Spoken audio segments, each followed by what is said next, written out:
Oswald, 6 matchs à jouer, vous avez gratté 1 point en gagnant à Sochaux sur les concurrents, sur notamment les barrages. C'est peu, mais c'est déjà ça. Oui, c'est peu mathématiquement, c'est pas significatif, c'est plutôt dans le fait d'avoir gagné à l'extérieur depuis le match de Metz. On l'a dit, on l'a répété, on n'avait pas su prendre les 3 points à l'extérieur. C'est plutôt ça qui est à noter. Après, de reprendre un point sur les adversaires, c'est bien, ça montre qu'on est encore là dans l'esprit. Mais c'est clair qu'en gagnant, on aurait espéré pouvoir en prendre plus. Mais bon, voilà, c'est comme ça. Il n'y a pas réellement d'incidence au classement, si ce n'est qu'on avait une équipe qui était égalité avec nous et qu'on l'a devancé sur ce match-là. C'est plutôt symbolique. Là, il y a une certitude, c'est qu'il y en a 3 à prendre directement sur un concurrent direct, un prétendant en tout cas, et que pour le coup, l'expression match à 6 points, elle prend tout son sens sur ce match-là. Bah, disons que oui, effectivement, dans les oppositions directes, l'impact mathématique, on le connaît avant de jouer. On sait que le vainqueur, dans notre cas, se rapproche ou s'éloigne. Donc il y a un enjeu de 3 points, mais il y a aussi un enjeu contre l'adversaire. Donc c'est bien d'avoir ce type d'adversaire à cette période de l'année parce que ça donne un intérêt encore plus important au match. Maintenant, on n'en a que 2 équipes de haut de tableau d'ici la fin de la saison, donc on ne pourra pas spéculer sur prendre des points à tout le monde. Donc il ne faut pas louper ces occasions-là. Et à domicile contre le Paris FC vendredi, c'est évidemment le seul objectif, c'est de pouvoir réussir à les faire chuter, ce qui sera un challenge important. Est-ce que ça ne va pas être la clé de ces oppositions directes d'ici la fin du championnat? Parce que la plupart des équipes, hormis le PFC, qui n'en a qu'une, la plupart des équipes ont 2 voire 3 confrontations directes entre les équipes capables de jouer les playoffs.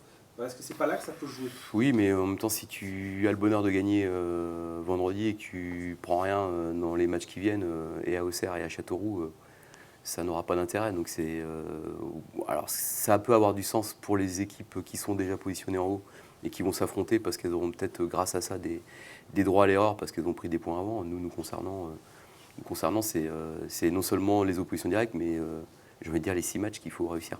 De Sochaux, tu es reparti soulagé ou quelque part en colère? Parce que on note souvent le manque de régularité de cette équipe, mais c'est plus qu'un manque de régularité, c'est le jour et la nuit.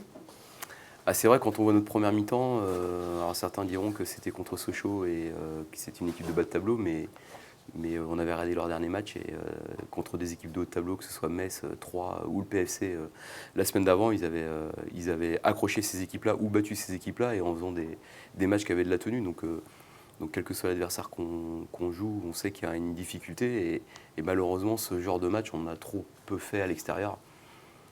Alors qu'on a les arguments pour le faire. Et bon, est-ce que c'était devenu psychologique et qu'il fallait débloquer? J'en sais rien. Mais je pense que notre valeur, en tout cas ce qu'on aurait pu faire plus souvent, ça se rapproche de ce qu'on a fait à Sochaux plutôt que ce qu'on a fait sur pas mal de matchs à l'extérieur depuis quelques semaines. Comment on fait, Oswald, pour marquer des buts au Paris FC? C'est une bonne question. C'est une bonne question. C'est un gros bloc. Ouais, et leur force, c'est d'être organisé. Évidemment, quand tu prends peu de buts, c'est que derrière, il y a une bonne organisation.